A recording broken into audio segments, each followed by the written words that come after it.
और कई तरह की नई गाड़ियां, कई तरह की नई टेक्नोलॉजी देश में आई।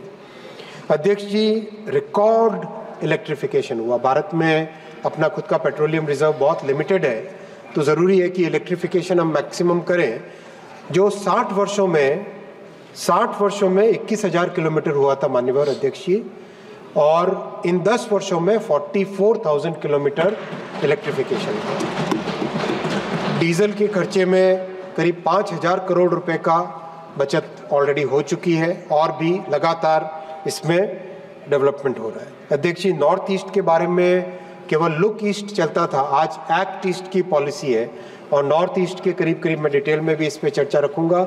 किस तरह से हर एक राज्य में नॉर्थ ईस्ट में रेलवे का विकास हो रहा है। जम्मू कश्मीर की जो वर्षों से हमारी डिमांड थी, वो कनेक्टिविटी संपूर्ण होने को आई, प्रोजेक्ट संपन्न होने को आया। कवच जैसी टेक्नोलॉजी का विकास हुआ। बुलेट ट्रेन प्रोजेक्ट आज 300 किलोमीटर से ज़्यादा बन चुका है। फ्रेट कॉरिडोर जो कि 1 भी किलोमीटर नहीं बना था 2014 तक, जीरो था 2014 तक, आज 2700 किलोमीटर से ज़्यादा बन के 350 गाड़ियाँ उस पर डेली चल रही हैं। सेफ्टी के लिए स्टेशंस का डिजिटल कंट्रोल, माननीय अध्यक्ष जी, पूरे यूपीए के 10 साल में मात्र 800 स्टेशन डिजिटल कंट्रोल पे आए थे और प्रधानमंत्री श्री नरेंद्र मोदी जी के 10 साल के कार्यकाल में 3000 से ज़्यादा स्टेशंस का डिजिटल कंट्रोल आया। अध्यक्ष जी, 140 करोड़ का ये देश है, एक रैपिडली ग्रोइंग इकोनॉमी है। यहाँ पे अपने को रेलवे की कैपेसिटी सिग्निफिकेंटली बढ़ाने की ज़रूरत है।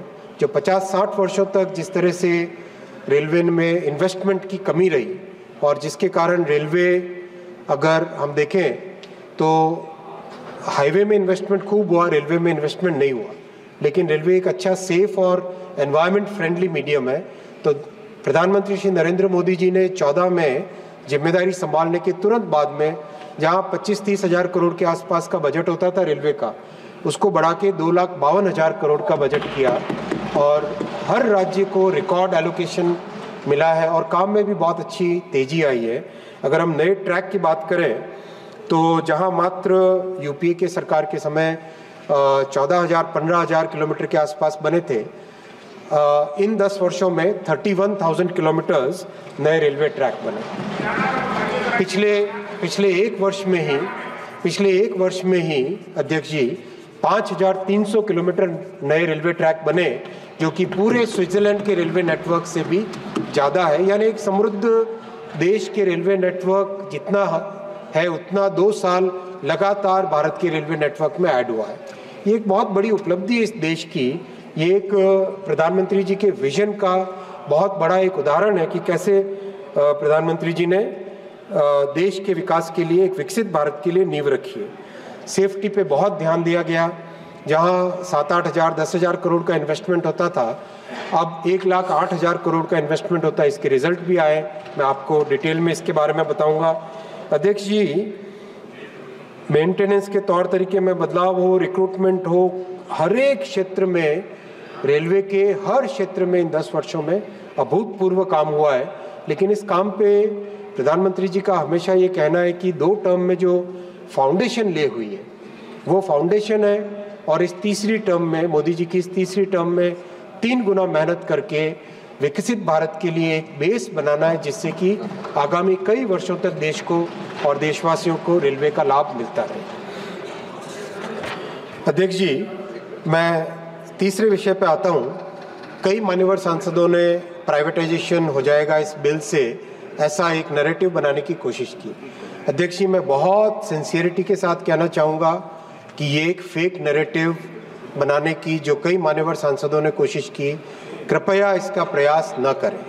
आपका एक फेक नैरेटिव संविधान का, वो फेल हो चुका है। और फेक नैरेटिव न बनाए, कोई फेक नैरेटिव न बनाए। मैं अध्यक्ष जी मैं बहुत स्पष्ट तौर पे कहना चाहूँगा, अध्यक्ष जी, ये जो 31,000 किलोमीटर रेलवे ट्रैक बनाए, ये रेलवे ट्रैक किसके हैं? सरकार के हैं। ये 44,000 किलोमीटर विद्युतीकरण हुआ है, 44,000 किलोमीटर विद्युतीकरण हुआ है। ये इलेक्ट्रिफिकेशन किसका है? ये सरकार का है। ये 1,300 स्टेशन का रीडेवलपमेंट चल रहा है, ये स्टेशन किसके हैं? ये सरकार के हैं। ये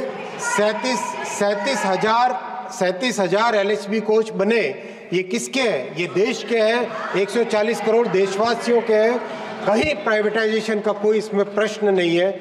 इस नैरेटिव को कृपया मैं हाथ जोड़ के निवेदन करता हूँ, अध्यक्ष जी आपके माध्यम से, कृपया इस फेक नैरेटिव को आगे न बढ़ाएं। आज देश में डिफेंस और रेलवे ये दो सेक्टर ऐसे हैं जिसको डीपॉलिटिसाइज करके इसमें आगे बढ़ने की ज़रूरत है, क्योंकि ये देश की एक बहुत बड़ी ताकत है। 140 करोड़ देशवासियों की ये ज़रूरत है, इसलिए इस पे आगे बढ़ना चाहिए। अध्यक्ष जी, मैं चौथे पॉइंट पे आऊँगा। मान्यवर कई सदस्यों ने एक विषय उठाया कि मिडिल क्लास के लिए और गरीबों के लिए क्या है।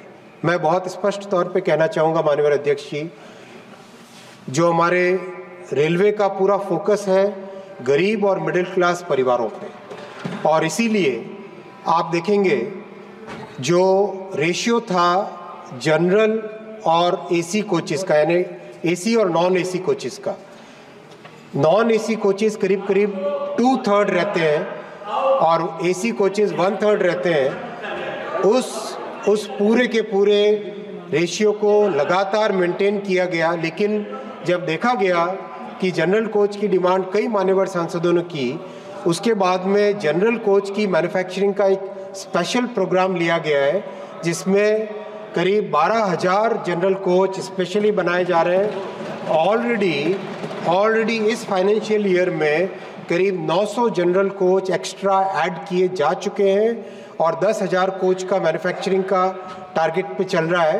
तो बहुत इसमें फोकस्ड वे में हर ट्रेन में जनरल कोच ज़्यादा हो, जिससे कि जो अनरिजर्व्ड कैटेगरी में पैसेंजर्स आना चाहते हैं उनको भी एक पूरी सुविधा मिले। अध्यक्ष जी मैं आपको और भी बताना चाहूँगा, एक जो नई ट्रेन डेवलप की अमृत भारत ट्रेन पूरी तरह से नॉन एसी है। 22 कोच में से 20 कोच जो पैसेंजर के हैं, 2 कोच पार्सल के और इसके रहते हैं, उसमें से 20 में से 10 स्लीपर कोच है और 10 जनरल कोच है।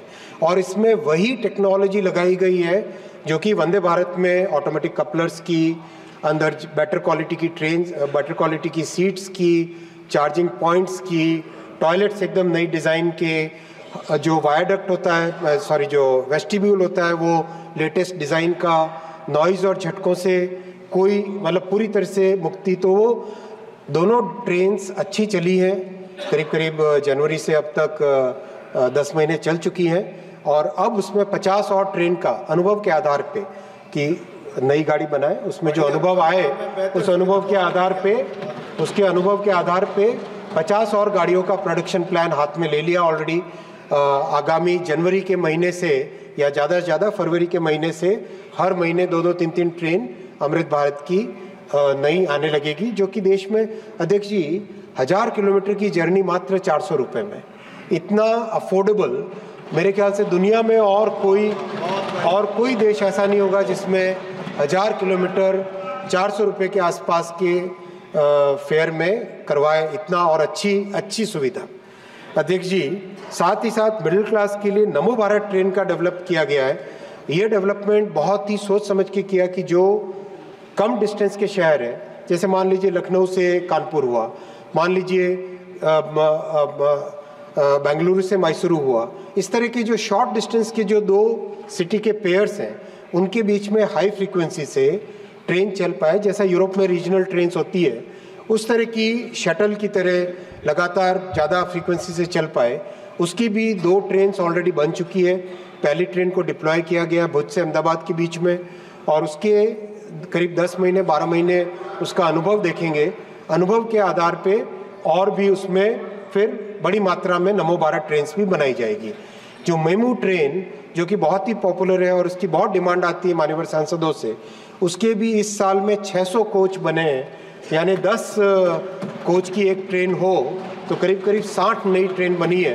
तो उसकी भी बहुत अच्छी डिमांड है और बहुत अच्छी उसका देश भर में उसका रिजल्ट मिलता है। अध्यक्ष जी, ये सारा का सारा फोकस मिडिल क्लास और लो इनकम फैमिलीज़ के लिए है और रेलवे का प्रीमियर कस्टमर मिडिल क्लास और लो इनकम फैमिलीज़ है और सारा फोकस भी उन्हीं के लिए बेहतर सुविधाएं लाएं, ये ध्यान दिया गया है।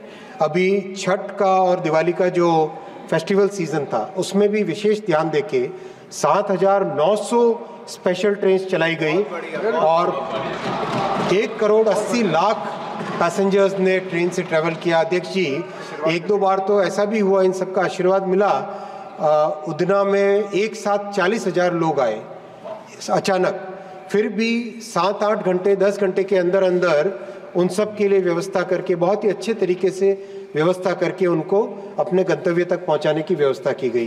पटना में छठ के तुरंत बाद में करीब 80,000 पैसेंजर्स एक साथ आए, लेकिन उनके लिए भी इतनी अच्छी व्यवस्था थी कि कहीं पे कोई दिक्कत नहीं हुई। और अभी महाकुंभ आ रहा है तो महाकुंभ के लिए 13,000 ट्रेन की व्यवस्था की गई। और अध्यक्ष जी, कहीं पर भी गरीबों के लिए, मध्यम वर्गीय परिवारों के लिए बहुत फोकस्ड वे में रेलवे का माननीय प्रधानमंत्री जी के नेतृत्व में काम चल रहा है। मैं अध्यक्ष जी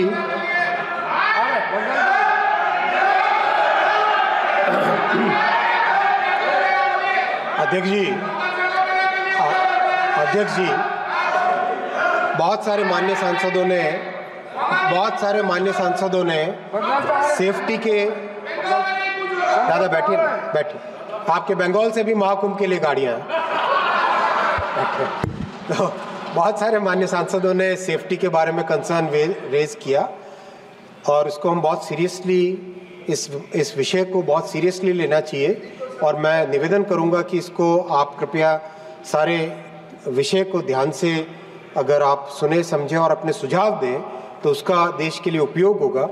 अध्यक्ष जी, सेफ्टी पे ध्यान देने के लिए 3 बकेट्स हैं जिस पे बहुत काम हुआ है और काम हो रहा है। एक तो ट्रैक से रिलेटेड मैटर्स पे बहुत बड़ा फोकस किया गया, क्योंकि पटरी में कई तरह के विषय आते हैं, तो ट्रैक्स को कैसे सेफ बनाया जाए उस पर ध्यान दिया गया। दूसरा, जो ट्रेन्स हैं उन पे बहुत ध्यान दिया गया। तीसरा, जो लेवल क्रॉसिंग्स है, और चौथा, नई तरह की टेक्नोलॉजी पे। इन 4 बिंदुओं पे अगर देखें तो सेफ्टी पे रेलवे पे काम हुआ। अध्यक्ष जी, इन 10 वर्षों में हाई क्वालिटी 60 kg की जो रेल होती है, हायर क्वालिटी की ज़्यादा स्ट्रेंथ वाली पटरी होती है, वो 1,23,000 किलोमीटर की पटरियाँ जो बदली गई, यानी पुरानी पटरी को बदल के नई पटरी लाना, उस तरह का काम जो इसमें हुआ 1,23,000 किलोमीटर का हुआ। अगर इसको कंपेयर करें यूपीए के 10 वर्षों से, तो यूपीए के 10 वर्षों में मात्र 57,000 किलोमीटर था। रेल रिन्यूअल यानी पुरानी पटरी को बदल के, कई मान्यवर सांसदों ने ये विषय उठाया था, उसको रिप्लेस करना 32,000 किलोमीटर था यूपीए के 10 वर्षों में। मोदी जी के 10 वर्षों में 43,000 किलोमीटर हुआ। जो फिश प्लेट होती है, 2 ट्रेन